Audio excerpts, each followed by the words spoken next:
हरे कृष्णा, क्या आप जानते हैं प्रत्येक एक वर्ष में एक दिन ऐसा आता है जिस दिन दिए गए व्रत और उपवास का फल सबसे अधिक होता है। जी हाँ, पद्म पुराण में शिले व्यास और भीमसेन के मध्य एक संवाद का वर्णन आता है जिसे शिले संवाद द्वारा हरिभक्ति विलास में उद्धृत किया गया है।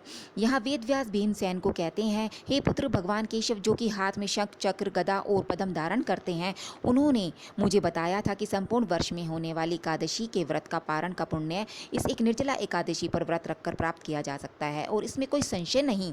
पर ऐसा वेद व्यास ने भीमसेन को क्यों कहा, इसे जानने के लिए हम आपको लेकर चलते हैं निर्जला एकादशी व्रत की पौराणिक कथा में, जिसका वर्णन ब्रह्मवैवर्त पुराण में आता है। तो चलिए काल चक्र की सवारी करते हुए हम उतरते हैं शिले व्यास देव के आश्रम में, जहाँ इस समय पांडवों में सबसे शक्तिशाली भीमसेन कुछ जिज्ञासा प्रकट कर रहे हैं। भीमसेन के मन में कुछ दुविधा थी, जिसे शिले व्यास के समक्ष प्रकट करते हुए कहते हैं, हे पितामह, मेरी माता कुंती, द्रौपदी तथा मेरे अन्य भ्राता सभी निष्ठापूर्वक प्रत्येक एकादशी व्रत का पालन करते हैं। अतः भ्राता युधिष्ठिर मुझे इस व्रत को करने के लिए हमेशा समझाते हैं और मैं भी जानता हूँ कि एकादशी का पालन वेदों का आदेश है, परंतु मैं क्या करूं पितामह, मुझे भूख सहन नहीं हो पाती। कृपया आप मुझे ऐसा उपाय बताएं जिससे मुझे एकादशी व्रत का फल प्राप्त हो जाए और इसके लिए मैं बड़े से बड़ा दान, यज्ञ, पूजा, उपासना भी कर सकता हूं, लेकिन एकादशी के दिन उपवास करना मेरे लिए संभव नहीं। भीमसेन की बात सुनकर वेद व्यास जी मुस्कुराए और कहा, हे पुत्र, जो व्यक्ति एकादशी के दिन व्रत करके अन्न का त्याग करता है उसे स्वर्ग की प्राप्ति होती है और प्रत्येक मास की दोनों एकादशियों का पालन करना अनिवार्य है। देखिए, जैसे ही भीमसेन ने वेद व्यास जी के यह वचन सुने तो वह भय से कांपने लगा और अपनी असहाय अवस्था को प्रकट करते हुए कहने लगा, पितामह, वर्ष की 24 एकादशी तो क्या, मैं तो एक क्षण भी भूखा नहीं रह सकता। मेरे अंदर मृग नामक अग्नि सदैव प्रज्वलित रहती है। इसे शांत करने हेतु मुझे बहुत अधिक मात्रा में प्रतिदिन भोजन करना पड़ता है। अब इससे अधिक मैं वर्ष में एक व्रत कर सकता हूँ, इससे अधिक असंभव है पितामह, बिल्कुल असंभव। इसलिए पितामह, वर्ष में मुझे कोई एक ऐसा व्रत बताएं जिसका पालन करने में सभी पुण्यों को अर्जित कर सकूं। भीमसेन की असहाय अवस्था को देखकर वेद व्यास जी ने कहा, हे मेरे पुत्र, अब ध्यानपूर्वक सुनो। ज्येष्ठ मास के शुक्ल पक्ष की आने वाली एकादशी को निर्जला एकादशी कहते हैं। इससे सूर्य उदय से लेकर द्वादशी के सूर्य उदय तक का जाप करके व्रत का पालन करने से वर्ष भर की एकादशियों का फल प्राप्त होता है।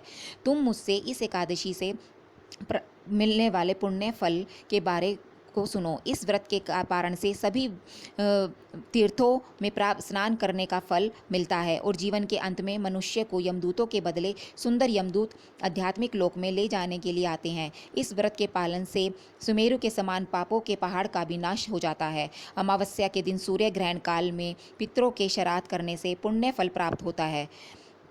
वही फल इस एकादशी के पालन से मिलता है। जब पांडवों ने इस एकादशी के महात्म्य के बारे में सुना तो सभी ने इस व्रत को श्रद्धा और निष्ठापूर्वक पालन किया और तभी से इस एकादशी को पांडव निर्जला एकादशी भी कहा जाने लगा के नाम से जाना जाता है।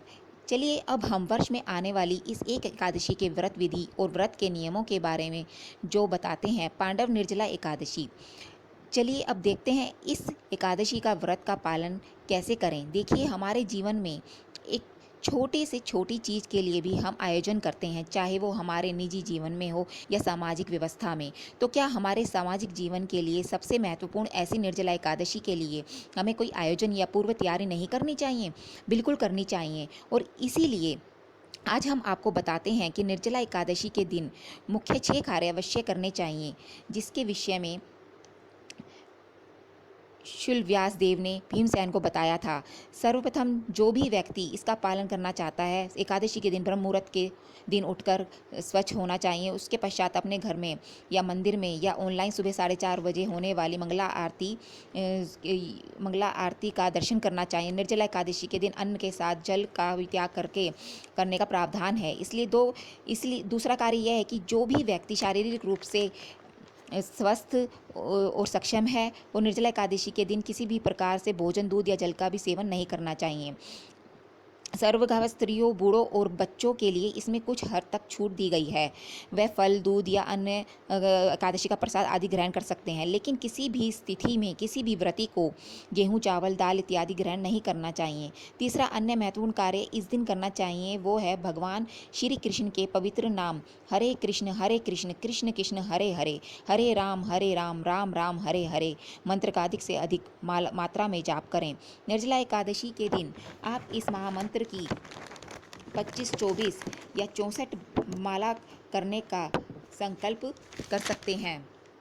इसके लिए एकादशी के दिन प्रातः मंगला आरती के बाद भगवान के समक्ष हाथ में गंगा जल लेकर इस श्लोक का उच्चारण करें। श्लोक का उच्चारण करने के बाद आप संकल्प लें कि आप निश्चित संख्या में माला का जप करें, और यदि आप घर में तुलसी का पौधा है तो उसके समक्ष बैठकर इसका जाप कर सकते हैं। चौथा महत्वपूर्ण कार्य है दान देना। भगवत गीता के 18वें अध्याय के 68वें श्लोक में भगवान श्री कृष्ण अर्जुन से कहते हैं कि किसी भी व्यक्ति भगवत गीता के संदेश को अन्य तक पहुंचाता है, जो भी व्यक्ति वो जीवन के अंत में मेरे पास आएगा, और इस दिन करने वाला सबसे बड़ा दान है भगवत गीता का दान। यदि आप चाहते हैं कि वैदिक संस्कृति का अधिक से अधिक प्रचार करने हेतु यह भगवत वाणी जन जन तक पहुँचे, तो निर्जला एकादशी से बढ़कर शुभ अवसर और कोई नहीं हो सकता। इस दिन आप भगवत गीता और श्रीमद् भागवतम का दान कर सकते हैं। एकादशी के अगले दिन द्वादशी को आप जल से भरा हुआ पात्र किसी ज़रूरतमंद को या नज़दीक में ब्राह्मण को जाकर दे सकते हैं। एकादशी के दिन भगवत गीता का दान और द्वादशी के दिन जल से भरे हुए पात्र का दान देने का विशेष महत्व है। पांचवा महत्वपूर्ण कार्य निर्जला एकादशी के दिन संध्या के समय अपने घर में भगवान का अभिषेक और कीर्तन करके आप अपने घर में रखे हुए विग्रहों को दूध से स्नान करवा सकते हैं, और संभव हो तो पंचद्रव्य से संपूर्ण अभिषेक भी करा सकते हैं। अभिषेक के पश्चात परिवार सहित भगवान के समक्ष बैठकर हरे कृष्ण महामंत्र का कीर्तन अवश्य करें। और अंत में छठा कार्य जो आपको करें वो है संध्या के समय घर में भगवान के समक्ष और तुलसी देवी के समक्ष घी का दीपक जलाएं। अब देखिए, ये निर्जला एकादशी वर्ष में केवल एक बार आती है और इसका महत्व भी सबसे अधिक है, इसलिए कोशिश करें इसे अपने जीवन में सबसे अधिक प्राथमिकता देते हुए इसकी विशेष तैयारी करें। संभव है आप अपने दैनिक कार्यों में ऑफिस की छुट्टी लेकर अपने घर में रहकर श्रद्धा सहित 6 नियमों के अनुसार इसका पालन करें। अब आपको हमारा ये प्रयास प्रशंसनीय लगता है तो चलिए हमारे अंतिम लक्ष्य भगवान पर प्रेम के हेतु इस परम पवित्र निर्जला एकादशी का भक्तिभाव पूर्वक पालन करें और स्वयं को परम भगवान श्री विष्णु भगवान के कमल चरणों में अर्पित करते हैं। हरे कृष्णा हरे कृष्णा हरे कृष्णा हरे कृष्णा हरे कृष्णा हरे कृष्णा।